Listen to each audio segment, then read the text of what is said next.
So if anybody needs to leave for any reason, that's fine. We are recording this, and you guys will be able to watch it on our YouTube channel at any time. Over on the right-hand side of your control panel is the GoToWebinar control panel. On the right side of your screen is the control panel. In that section, there's an area where you should see the questions. And inside that questions area, there's a place where you can type in your question. You can certainly put your information in there that you have any questions on. This session really is about you guys, questions and answers. I'm here to help whatever challenges you as far as things that don't make sense or things that you need help on. It's not as much if you have an actual problem. Want to make sure that everybody realizes that down at the bottom of the screen you can go to the live chat support or submit a support ticket, or even our help down at the bottom. I like to always point those out because some people don't see those and know that they're available. So live chat is there from 8 a.m. Central until 7 p.m. Central. And of course, anytime that you need help, that if you're not able to get to live chat, you can go to submit a support ticket and be able to get answers as soon as support is available. So just want to make sure everybody can see my screen and can hear me okay. If you don't mind putting in like yes or can hear you or something like that in the questions area. Perfect. Great. So thank you guys, appreciate that. I have a few questions of things that have come to me as of the past couple of days that we can go over, but if you guys have questions, go ahead and start putting them into the questions and answers area, or if you want to raise your hand, there's an area where you can click on the little high five hand icon and be able to, what I can do is unmute you and you can ask your question. If you prefer to say it instead of typing it out, we'd certainly be able to do that as well. So start typing away or raise your hand or whatever, and we can go ahead and get to some of those. I've got one that I'm going to go ahead and just start with here, which I believe, and I could be wrong, but I believe Ron Gorman, who is on the conference with us, brought up after last week's session was, why can't we just use YouTube instead of BombBomb when sending a video? And that is a great question. And by all means, if you have a YouTube channel and you want to put videos on there, you can certainly do that. I'm going to show you a challenge that you're going to have with that. So whenever we're creating emails or templates or whatever, I'm just going to create a new one here. Create, continue, and I'm going to create a contact one. And I'm going to say BombBomb test. So over here on the right-hand side is our BombBomb icon. Now, to do a BombBomb video, all I have to do is put my cursor in a place here. It will start my little window. You can see me on the screen. I can record this message. I can talk about all the things that I want to do for this contact client. Once I hit stop, it then gives me a place to save and insert. So what it's doing in a matter of 2 or 3 clicks there, it's taking that video and putting it right into my message area. And that's super slick, it's easy, it's fast. The other thing that is about this is the video that you're seeing, it's just like 4 seconds or so, 6 seconds of video as a GIF file. It's an image, a moving image is all it is, and that creates a link to the video where it's actually stored on BombBomb. Now, this image, while it looks like a video, it's not. It's just an image. And if we go in here and look, you'll just see that it has a .gif file in there. We are inserting, this is some nasty looking HTML. Don't get up worried about what this is or anything, but basically there's a command that automatically gets inserted. Now, it is just an image. If we were to take an image from YouTube, and you just go to YouTube, go to my channel, and we go to some video here. Now I'm going to go to maybe the Dig Suite. Now you could upload a video real quick. Let me pause this. You could record your video, you could upload it to YouTube, you could then come over here to the share area. You could either create the link or grab the link that's there and insert that into your template. So, something like click here to see my video. If I'd spell right, video.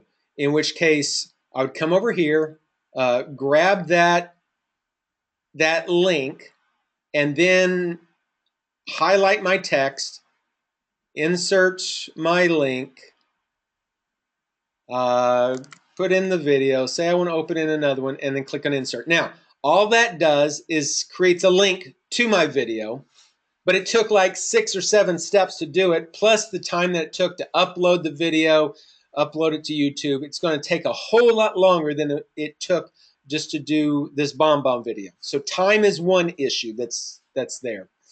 The other thing that you're going to run into is if you actually want to put in the video, in which case you've got this long string of stuff. I'm going, instead of the share option, I'm going to the embed option. In which case I could come over here, and I'm going to just highlight all this and get rid of it. I'm going to go back into Realvolve's HTML view, and I'm going to paste in this command. Now, I want you to see that this has an iframe HTML command in there. What that does is it creates a little window in which this image can be played. And it can be played right there. If I click on play, it shows up right away. Good morning, everybody.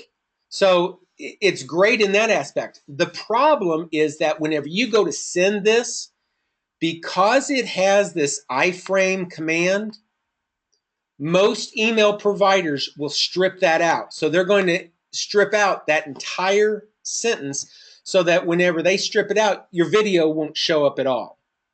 And the reason why they strip that out is viruses can be spread through the iframe command. They can put in some HTML code in here, and it just runs as soon as your message opens up. And you obviously don't want that to happen. So most email providers are removing that. So while it's great and it's easy to be able to insert that, you don't really have that as a viable option to be able to send emails. And that's why BombBomb is such an extraordinary tool for us, because they handle the options of recording it, uploading it, inserting the link, all in basically 1 or 2 clicks versus the YouTube. So I hope that helps make sense on that. I'm pretty sure that was from Ron. So Ron, I hope that answered that. Okay, what is the difference? Here's another question. What is the difference between a tag and a group? Okay, so if you are synchronizing Realvolve with Google, you've got your Realvolve contacts and they synchronize into your Google contacts. Literally, there is no difference between a tag and a group. So if I go over here to Jim Scott, who I use a lot, I've got him in all kinds of different, he's tagged all kinds of different ways. These are the same type of thing as a Google Contacts group. We just show them this way. If we were to go over here to our tags list and I pull up anybody on maybe my 7-year list, then you'll see that everybody that was tagged with 7-year is on there. And this is similar to the way Google would bring it. They've got their different groups where you can see them and then you can pick them from that group. So you can do it the same way. So literally there is no difference there between groups and tags. We do have an item called group in our workflow. And I don't want you to get confused on that. This group, and we also have tags. And if you were talking about that, the difference in this is the fact that tags can be used the same way. We can use them for searching. So maybe this is, I don't know, in this case, send an email with attachments. So I might tag this with, welcome, welcome leads, something like that. So I could tag this with a tag. So anytime I looked up for welcome leads or just leads or whatever, it would bring me up this as a workflow. So it's really used for searching, just like we were doing in contacts. A group in this case is something very different in that you can set up, by default, there's always one group called general. I can create other groups, like maybe I might make a group called email only, and make another group called SMS only. So by adding these group items on here, they are basically indicators that in my activity, I may have, in this case, I've got some things. This particular email, because it's set for email, maybe I want to assign them to my email only group, in which case I'm going to come over here, edit this activity, and change it to email only, and update that one. And then we'll come here to this one and set it to email only. Okay, so now I might have some other ones that are SMS text messages or something like that. And I'm just going to, just for lack of a better option, I'm going to say this is a text message, and I'm going to assign it to my SMS only. So what we're doing here is we are creating groups that these individual activities can be part of, so that whenever I start this, so send email with attachment, what I'm going to do is I'm going to come over here, and I'll show you how this is used, to a transaction, and we're going to start a workflow, send email with attachment, and next. So I'm starting this one that we just edited, and you'll see that the groups are showing up here.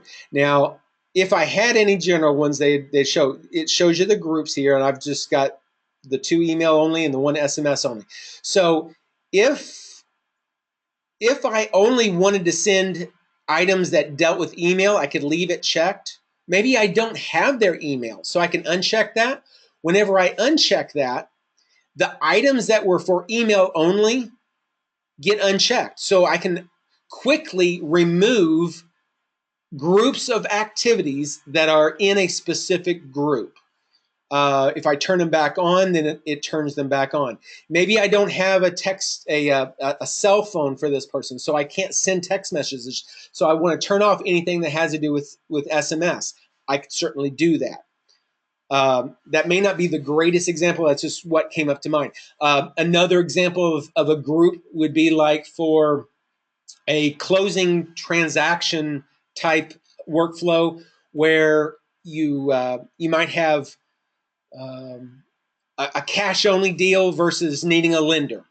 Any of these activities that might be done with a lender, you could say put them in a group called loans or lender or something like that, so that if you do get a cash deal and you don't need to deal with a lender at all, you could uncheck them, and then any of those activities that dealt with a lender could be automatically removed. You might have 50 or 60 activities, and you don't want to have to go through them individually. With 3 like this, it's not a big deal. But if you had a bunch of activities, you don't want to have to go through each one of them and uncheck anything that deals with the lender in that case. Whereby unchecking one group item, you can uncheck multiple items all at once. And that's where that group comes in. So hope that makes sense on that question, Louise.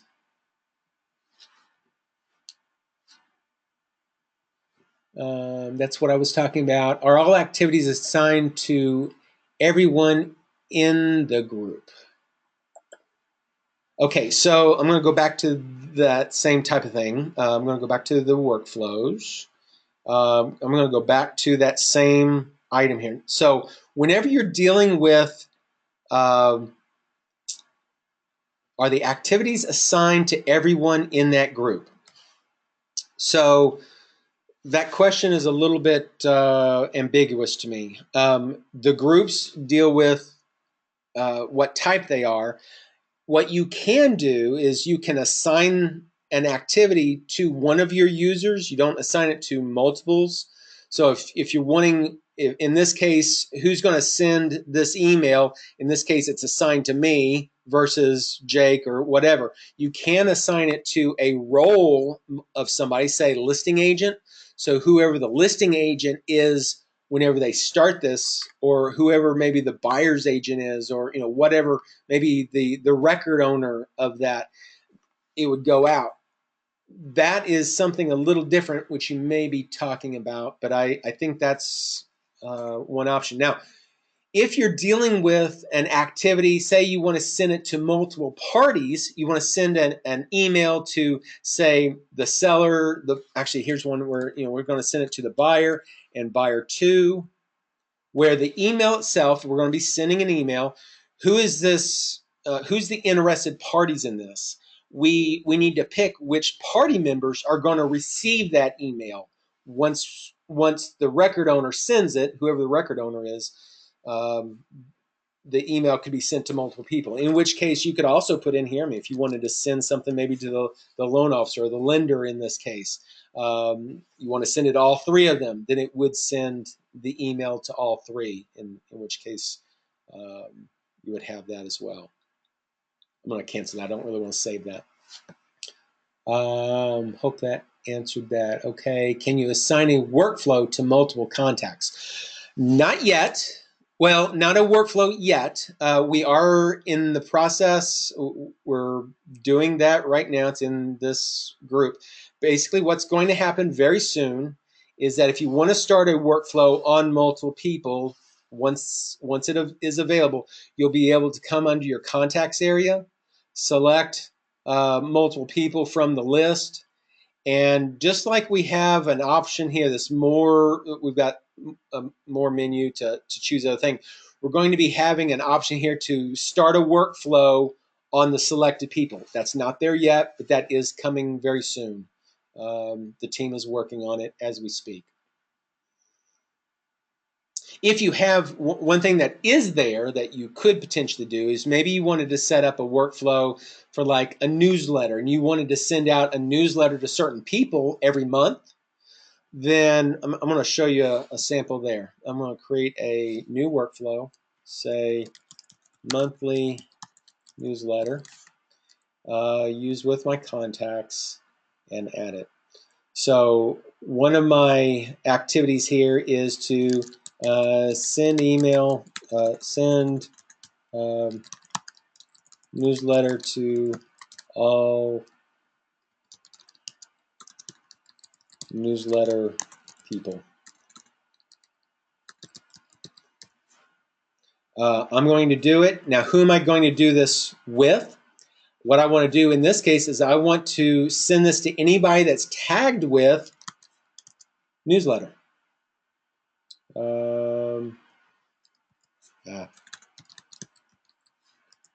Newsletter.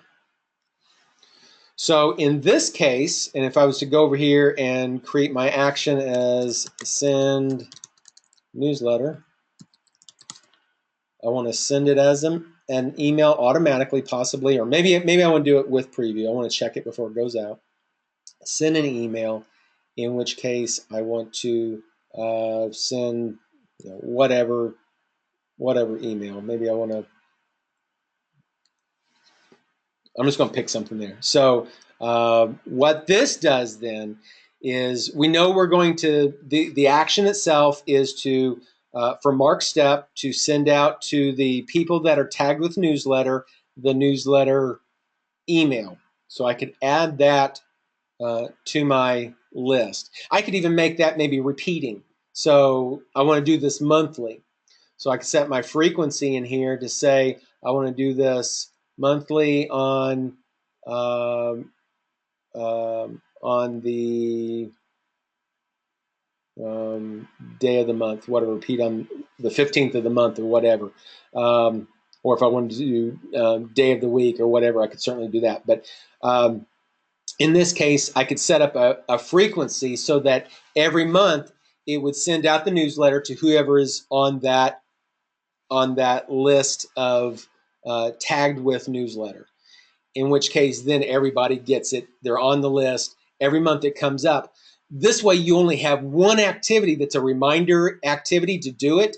That gives you the opportunity to go to your newsletter template, make any changes that you want to, and then hit send. And in that case, it's going, whenever it goes to send it, it will create an email for everybody that is marked with newsletter and then automatically send it to them.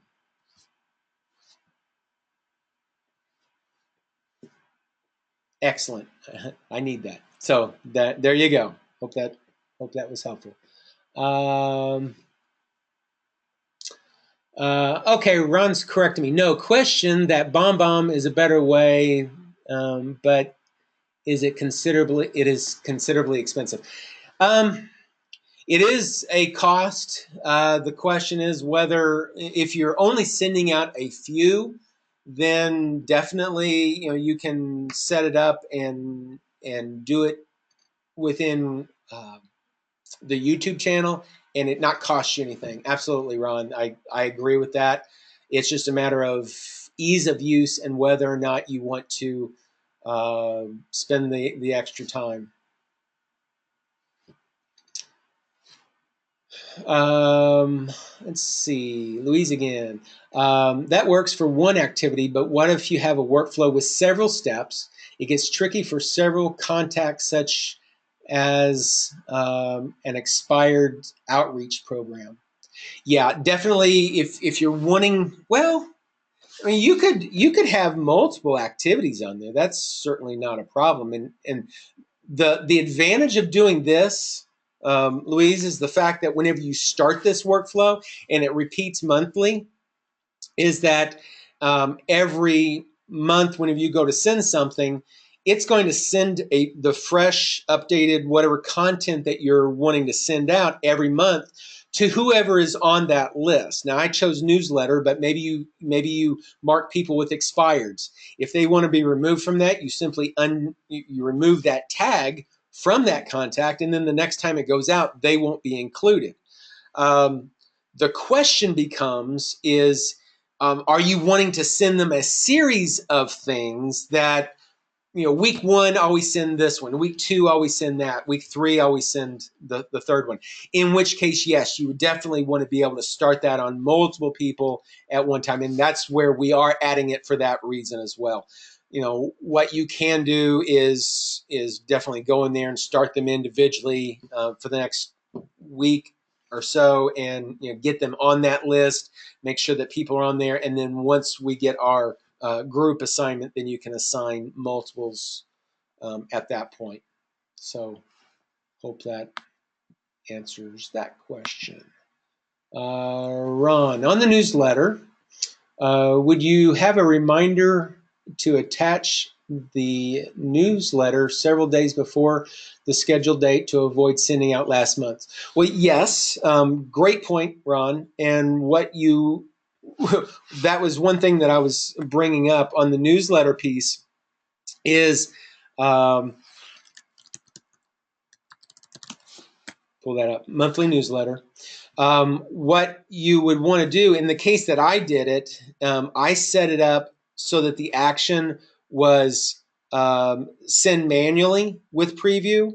By doing it manually with preview, it wouldn't just go out automatically. What you could do, and that's a great idea, is to come in here, and this one here is set up for a certain day of the week whenever you go to start this, in which case this is like 0 days after start date. What you might want to do is put this at maybe 5 days after start date. We'll update that one. And then say 0 days after start date, edit newsletter template. It's just a to-do for Mark to do. There's really no other people to do it, and I'm going to do that 0 days after the start date. So I'm going to start this today, and then 5 days. That gives me up to 5 days to make sure everything is the way I want it. So now I've got this. Oh, actually, sorry. The other thing we'd want to do is same type of thing. Set the repeat frequency on this to be monthly, and the day of the month that is calculated on. So it'll calculate the first one. So the first time that it does this, it'll start this one today, and we're going to send this out 5 days from now. And then 1 month after that, it's going to send you another reminder to edit your email template. And then 5 days after that, it would do the email. Since you have it set for manually with preview, it's not going to send it out just automatically. You're going to at least be able to preview it. But that way you do make sure that you get it edited before you send it out, because that would definitely be a no-no. Awesome. Let's see. Sorry, Ashley, I missed your comment earlier. Where should we start? I signed up for the trial yesterday and was really excited after watching the demo, but when I went back in to start setting up things, I became really overwhelmed. Okay, so Ashley, that is a great question. You should have been getting emails starting yesterday and today. If you just signed up yesterday, you should be getting emails that should point you to the training webinars or training center that we've got. We have in here the 6 main things that people want to do right away: adding contacts, adding listings and closings, your properties and transactions, building workflows, building templates, and then starting those workflows. So you come in here, you want to know, how do you start adding contacts? Well, you come in here, there's video on each one of these, how to add a contact, how to organize them. Get you your basic training in on the stuff, and you'll see that these are very short trainings in most cases. You can do this entire thing in under 40 minutes. I mean, it's under 30 minutes actually.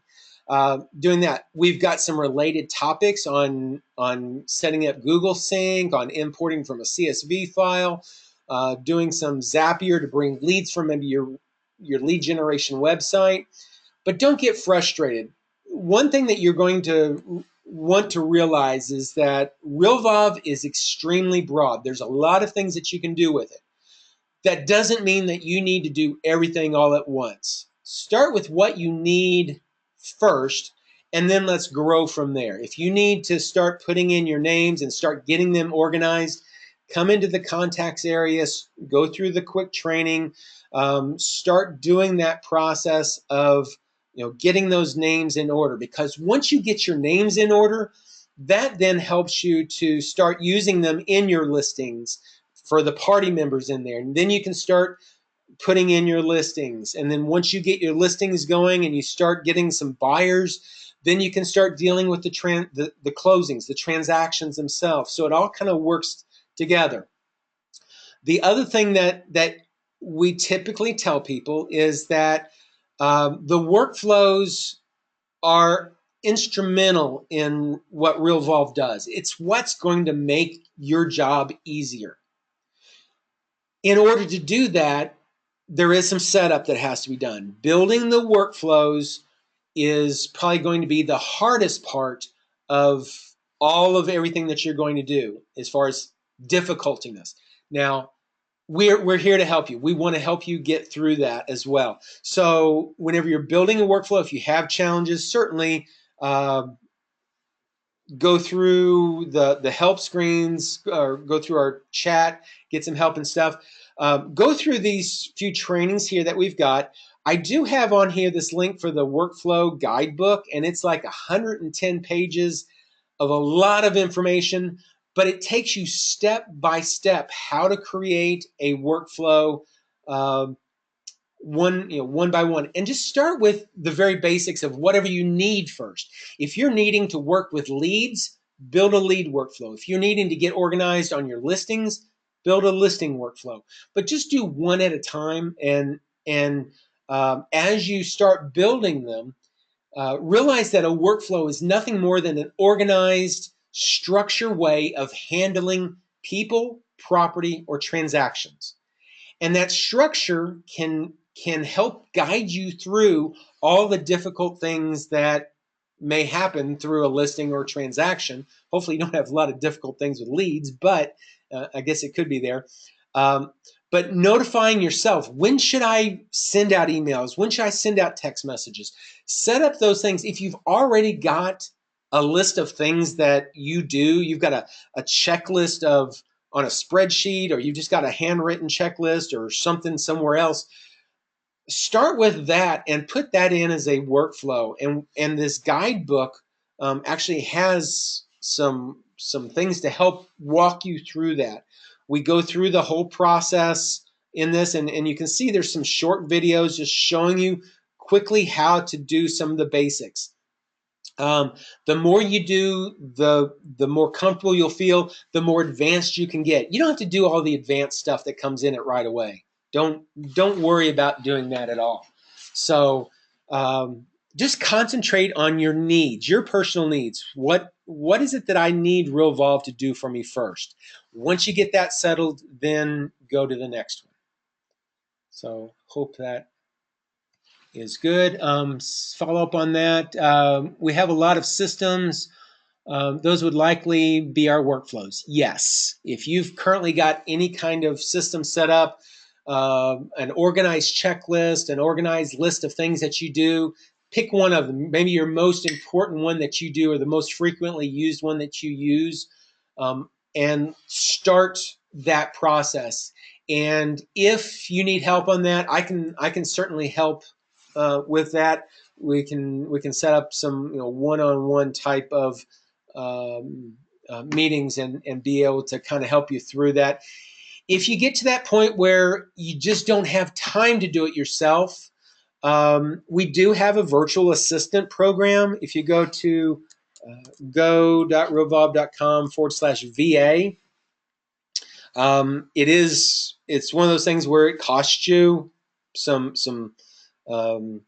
money to do it, but it may save you a bunch of money just in time if you want to do it. There's an unstructured option where we can do blocks of time, and our virtual assistants can actually set up your workflows for you. You give them the material, they will make them for you. They'll create them and set those up and put those onto your system for you. So there's a couple options there. If you don't feel comfortable doing it yourself or don't have time, then that is an option for you as well. Louise says the guidebook. Yeah, hope that. Whenever we first started workflows, we knew that workflows were going to be a significant part of Realvolve, and the workflow itself is comprehensive, and it has a lot of stuff. So I created the guidebook. I'm going to just go over this real quick. This kind of shows you some of the stuff that's in there. The real guts of it, there's some places on there where there's some ideas and stuff. I talk about what is a workflow, kind of how you can structure, where would you use workflows, and just kind of shows you some basic ones that can be there. And then we have places for you to actually think about where would you use them. And then I create I have a little worksheet here that lets you kind of do it on paper. If you don't have it on paper, you just want to jot down some stuff, you can do that. There's a worksheet at the very end of this that you can do. And we just kind of explain what are all the different dates and where can you use them, and then stepping through step by step, creating a very basic workflow. Once you get through that, then it's I think there's only like 9 or 14 different steps that it goes through, and once you get that, you can really be creating your own very quickly. So I hope that helps. Can the information for a property populate from MLS? If you have a connection to IDX Broker right now, we do allow you to import information into the properties through IDX Broker. If you come in into your settings area, there is an integrations section, in which case you can put in an IDX Broker account.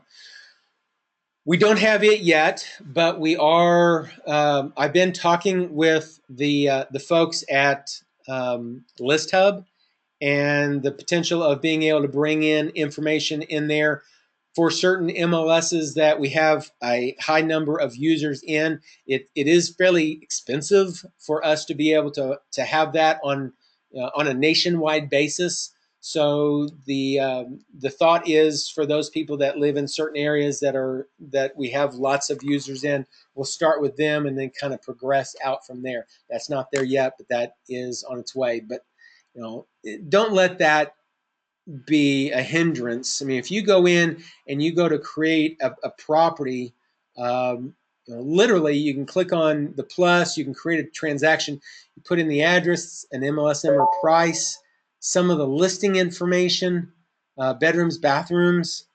There's not that much that you have to put in. You really don't have to put in any of that, but if you want to. The main thing that we really want you to be using in Realvolve is the important dates fields and the people fields, so that that information can be utilized within the workflows. And unfortunately, that type of information will not come from, in a lot of cases, most of that information cannot come from the MLS. There are a few dates that potentially could, but there's just a lot of things that aren't there that would be a hindrance. So don't let that hold you back.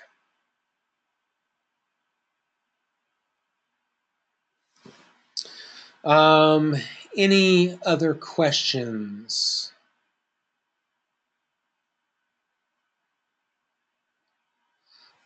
Okay. Did I miss any? Actually, yes, I did miss a couple of them here. Sorry, guys. We're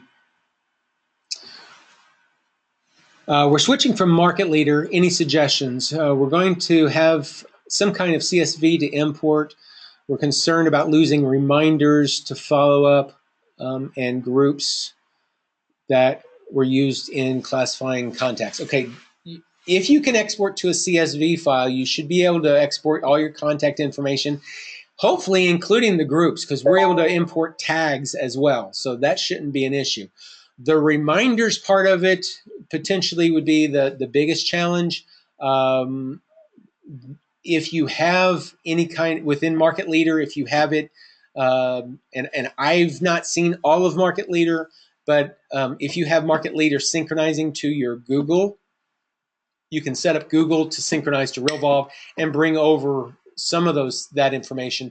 But there potentially could be some challenges there with the reminders themselves. But the groups, the contacts, all that kind of stuff should be able to bring over quite easily.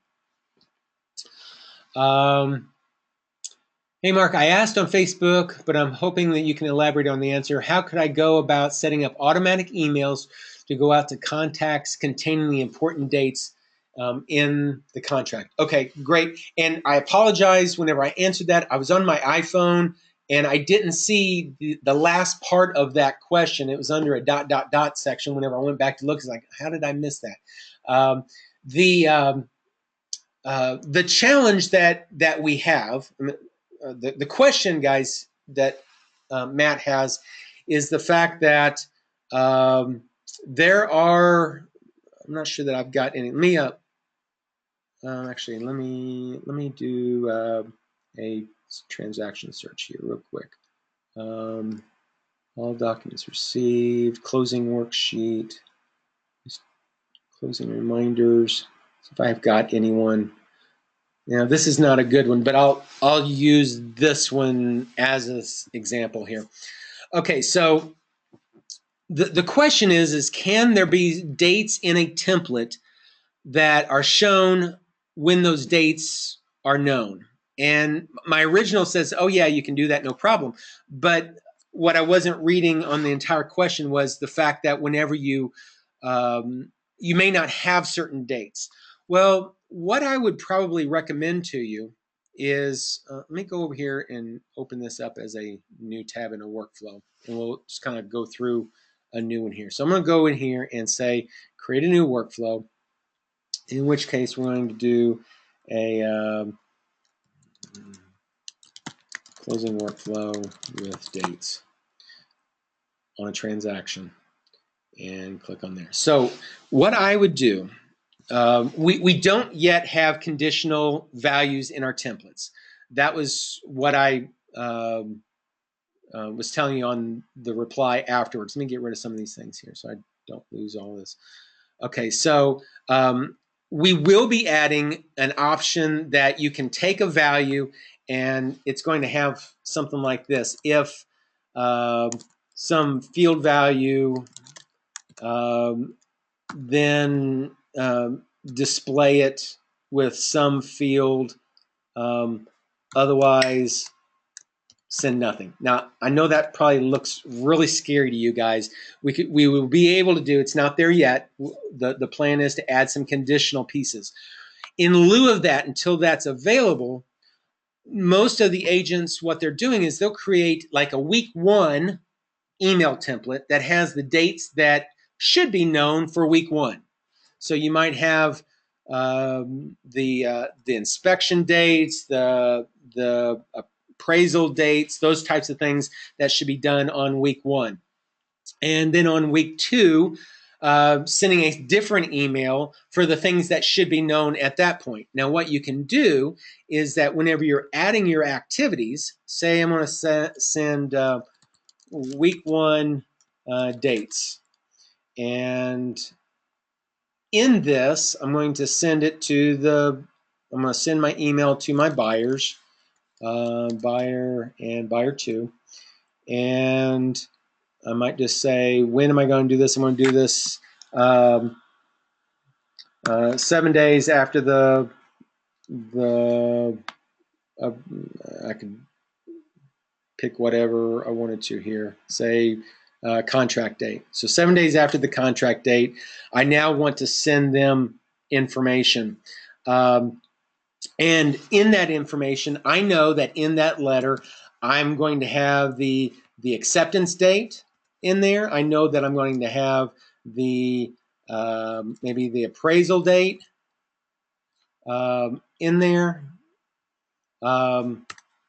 and whatever other dates. And whenever I go to pick that email, send email, I'm going to come here and send with preview, maybe, just for the lack of a better one. I'm going to send an email and say closing reminder. So it's going to choose this closing reminder, which I was doing here, just switching screens there, and it would send it out.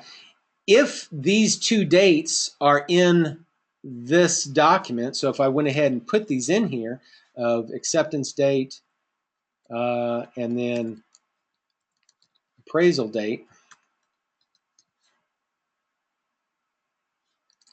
I know that they're going to go out. I want to make sure that there's values in there. By having this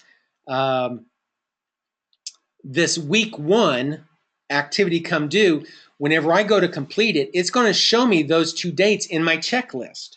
If there's not a value in there, I can go ahead and put them in before I actually send the email out. So the key in this particular case is the fact that I know there's certain dates that I want to put in my email. I want to make sure those values are in there. And whenever it gets sent, because I've included them in that checklist, whatever's in that checklist value will show up in the template as well. So for right now, Matt, that's going to be the best way of doing it until we get those conditional fields in there. That's a whole nother topic for a whole nother webinar, really. We're adding a lot of really cool actions and features that's going to make that even more powerful. The level of difficulty whenever using that is going to go up a little bit as well, but it gives you those capabilities. So users like yourself that want that feature would be able to use it.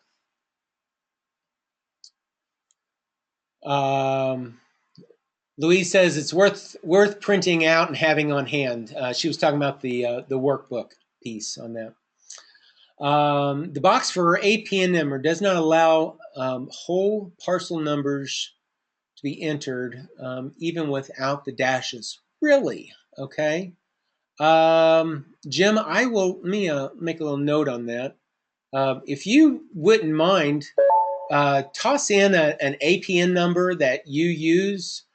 I thought that APN number is like 25 characters or something. It should be fairly big. If it's not big enough, we can make that bigger. But let me know.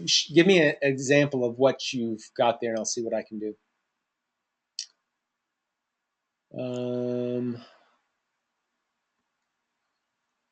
Okay. Okay.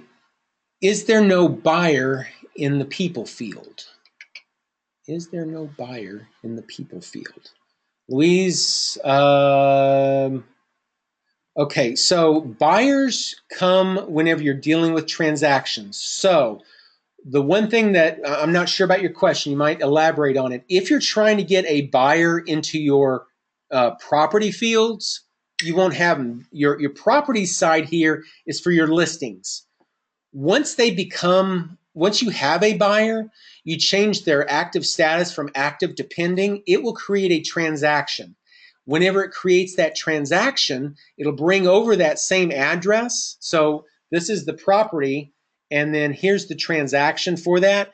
You'll see in the transaction for this address, there is a buyer, in which case, if you've got the buyer, then all your transactional information, I can then just drag it into the buyer and be able to send out my emails and stuff to the buyer.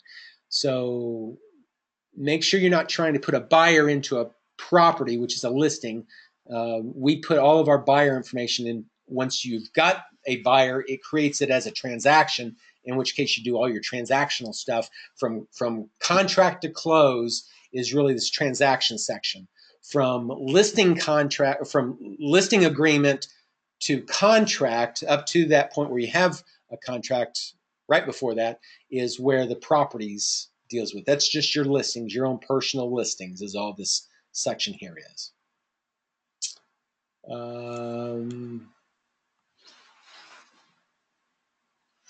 Ron sends over a question. I get confused over the usage of contract date versus acceptance date. I will probably only use acceptance. Absolutely. Here's the thing. Every different area that you may be in, we've got users in LA, well, we've got them all over the country, and different areas use different terminology for different things. And that's our challenge. Now, we would love to be able to say, let you create your own date fields. And while on the surface of that, it sounds like a great idea, the problem is this: with workflows, a lot of workflows are created with certain date types.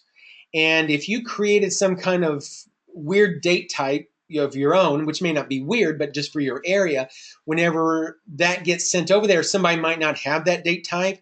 While we could add it, they may label it just a little bit different than somebody else, in which case now you've got two date fields that are similar, or three, and it gets really confusing. The other part of that is the fact that while right now we're only dealing with real estate agents, our hope is that once we get through a growth period for real estate agents, that we will also help out on lending, title, and escrow, in which case you guys are going to want to be able to share dates and information with your vendors and be able to send that information. And if you're creating a certain date field for you and another agent in that same area is creating a different date field, now it's creating all kinds of havoc for our other vendors. So we're controlling those dates to be able to keep them under control down the road. So hang tight on that. Use the ones that's important for you. Matthew says, thanks, Mark. Where does the preview show up when you go to opt to send the email manually with preview? Okay, so let me show you. I think I've got one on my dashboard. Let me see. Complete checklist, closing checklist. If I go to complete this, oh no, this is just checklist stuff. Basically what happens is if you've got an activity that needs to be completed, you go to complete it. Now these are just checklist items, so these really won't have it, but there'll be an action option on here. Whenever you go to run that action, you click on run, it will offer you the option. If you've chosen that you want to preview, it'll offer you an option to preview it before you do anything. There is a send now option, and then there's also a edit option where you could preview it before editing, or previewing and editing before it actually gets sent out. And that's where that's done. I could show that, but just whenever you go to run any of those activities that have actions with preview, it will, whenever you click on the run option, it'll pop up a little prompt and let you choose that you want to preview it. Thank you, Jim. I got that APN code. I will have our team look at that for you. Sorry about that. Got that. Got about 5 more minutes, guys. This has been a quick session. Time went by quick for me. I'm not sure if it's you, if I've been running on or anything. Any other questions? Are these webinars helpful for you guys? Is this good for you guys? Because I keep asking it because I want to make sure that we're doing stuff that's helpful for you guys. Can documents be attached to email templates, like the contract or for the transaction, or add a document from the preview, as you mentioned? Yes. You can attach documents to templates, first off. So if you've got a template, you can, if it's something that's sent out constantly, the same template all the time, yes. If it is a contract, it needs to be for the transaction. Whenever you go to do that preview, you can attach that contract at that point. Now, it's not there yet. We will be adding a feature where you can tag your documents and be able to allow you to tag, include attachments from tags. That's not there yet, where you might say, I want to attach the closing documents. Well, if any document that you have on a transaction that's tagged closing documents, it would be able to grab all of them and throw it in there. Or if you wanted to say contract only or something like that, we've got a plan for that. It'll be coming. It's just not there yet. But definitely during that preview option, you have the ability to add attachments. So if you go into your templates, and this is the same whether it's a template or an email, we use the same editor. You've got the little paper clip here. You can click on the insert a file. You can choose a file. Maybe you've got a closing document or whatever, and put it in there, because that one already had that one in there. Yeah. So, and down here at the bottom, it'll show you. So you can add as many different attachments as you want. So once you save that, then it's going to send out, anytime this template goes out, it automatically attaches the attachments, the documents, and will send them out. Whenever you go on the preview, you preview it, you can do the same thing, click on the attachments, select the appraisal or the closing documents or whatever in that email, and then whenever you send it, it'll be included. Louise says, yes, live is good. Answered my questions. Excellent. Very helpful, Mark. Thank you. Had another quick question I tweeted the other day. So the difference between assistant and user permissions. Not a salesperson on my team, but I'm the director of operations. I'll be setting up all of this for my team. Does the assistant profile have fewer permissions than the other ones? Okay, so on permissions, the main thing that the assistant option does is whenever you're dealing with record ownership Now, an assistant, excuse me, let me come over here. Record ownership is set by a couple different things within the security area. If you have admin rights, if I was to come here and set admin rights, you're going to have access to everything just as if you're a record owner, okay? So an admin has everything. If you're an assistant and you need access to everything, your account owner should make you as admin so that you have access to everything. If you don't need access to everything, or he or she doesn't want you to have access to everything, then it's a matter of assigning the different types of access that they do want you to have. The only thing that's different about an assistant is that an assistant shouldn't be made record owner on people, properties, and activity and transactions. So everything else is up to you. So definitely, if you're an admin of some sort, you have all the same rights. The only thing would be, or an assistant. All you really need is an assistant option, and you're good. It's just the record ownership for contacts in the database that really is limited there. We basically give you a free assistant account. So we've got a lot of users that, they're an individual agent and they have a part-time assistant or a full-time assistant, and we don't want to penalize you for having that assistant login, but the assistant needs to be assigned calendar items. They need to be doing things for you, and all those workflow activities can be assigned to either the main owner, the record owner, or any other sub-user, as well as an assistant, and that's what that's there for.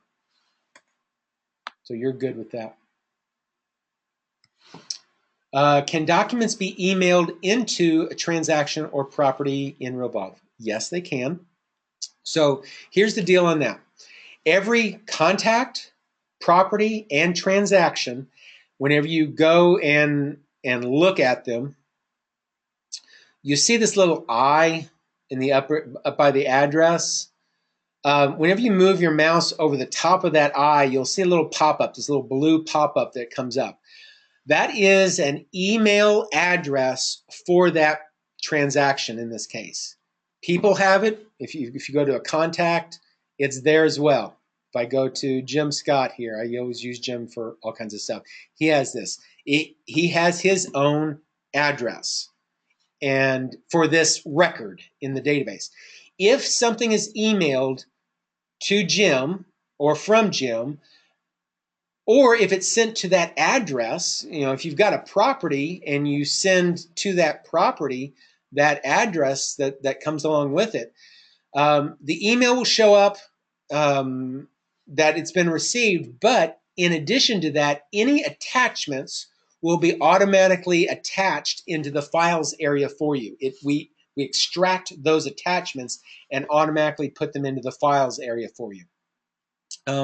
And then they're basically usable at that point for that property. So you're all good there.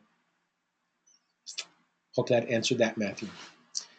Okay, it's 3 o'clock, guys. If you've got any more questions, I'd certainly be happy to stay around. But I want to make sure that we don't waste anybody else's time. Again, we're going to throw this on the recording. Throw the recording on YouTube. If you have any other questions, let us know. We're here to help you, and we want to make sure that all your questions are answered.